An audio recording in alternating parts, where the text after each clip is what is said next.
Olá! Neste vídeo, vamos tratar de algumas técnicas de leitura para que essa habilidade seja desenvolvida de maneira efetiva, contribuindo para a sua vida tanto escolar como pessoal. Afinal, o ato de ler é muito importante quando queremos aprender coisas novas, ou mesmo buscar informações relevantes para a gente. Bem, quando se depara com um material para leitura, a primeira coisa que precisa se perguntar é: que material é esse? Trata-se do texto de um livro, um jornal, um flyer? É importante pensar nesses aspectos porque eles dizem muito a respeito do que está por vir na leitura. E como isso pode ajudar você quando a leitura precisa ser feita em inglês? A resposta é simples. Cada material tem suas características. Para exemplificar, vamos pensar em um livro. Sabemos que não devemos julgar um livro pela capa, mas será que a capa não traz informações importantes para a gente? Talvez o título não nos diga muita coisa, especialmente se for um livro cuja história não é real. Mas, se observarmos a contracapa, poderemos encontrar um resumo da obra.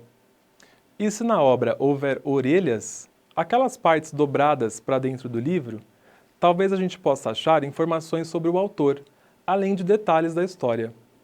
No final das contas, todos esses elementos juntos nos dizem muitas coisas sobre o livro. E o mesmo acontece com qualquer outro material, como um texto publicado no jornal, no qual você pode observar título, subtítulos e imagens. Já em um flyer, onde as informações tendem a ser ainda mais sucintas, as palavras-chave são de importância ainda maior. Nesse ponto, você deve estar se perguntando: como é que isso me ajuda a ler um texto em inglês? Sua pergunta é bastante relevante. Na maioria das vezes, os elementos que compõem o material já trazem as informações principais a respeito dele. Existem duas técnicas de leitura que nos auxiliam bastante e que facilitam a busca dessas e de outras informações que desejamos encontrar em um texto. Vou falar aqui um pouco sobre elas. A primeira é chamada skimming. Ela vem do verbo to skim, que significa se mover rapidamente em uma superfície. Quando levamos esse significado para a leitura, a ideia que temos é passar os olhos rapidamente sobre o texto. Nessa etapa, você faz uma leitura mais superficial, prestando atenção, principalmente, nas imagens, nos títulos, nos subtítulos e na fonte, entre outros elementos mais visuais. A segunda técnica que você pode usar para ler um texto em inglês é chamada de scanning. Nessa etapa, a gente precisa buscar no texto informações mais pontuais, como datas, nomes, números e até mesmo dados ou palavras destacadas. Ao utilizarmos essas técnicas, temos um panorama do texto, não sendo necessário, portanto, lê-lo por completo para adquirir uma compreensão geral. Além disso, ao realizarmos um skimming ou scanning, nos deparamos com palavras que são frequentemente usadas no texto, as chamadas palavras-chave. E falando em palavras-chave, você já parou para pensar que não é preciso saber o significado de todas as palavras de um texto para conseguir interpretá-lo ou ter uma compreensão geral dele? Muitas vezes, o que nos ajuda demais são as associações com palavras transparentes, também conhecidas como cognatas.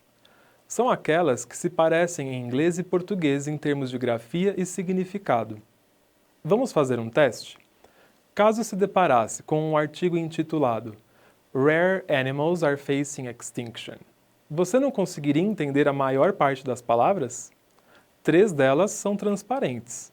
Rare, que significa raro, animals, que significa animais, e extinction, que significa extinção. Já o verbo to face quer dizer encarar, ou seja, o título desse artigo em português seria Animais raros estão encarando a extinção.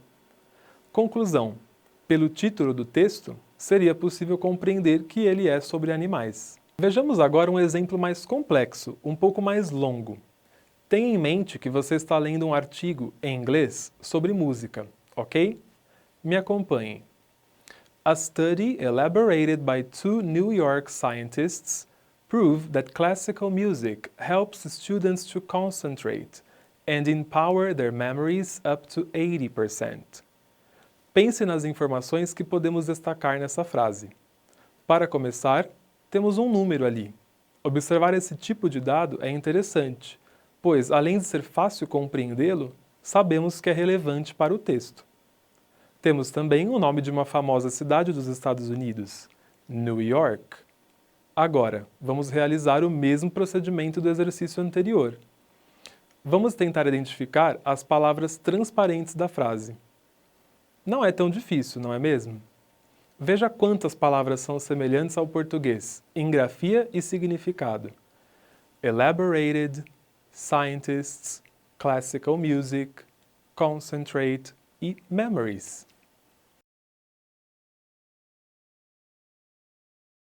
Bem, espero que a partir de agora você consiga ler textos em inglês com mais facilidade e, principalmente, mais confiança. Se lembrar dessas dicas, com certeza você conseguirá desempenhar essa tarefa com muito sucesso. Boa leitura!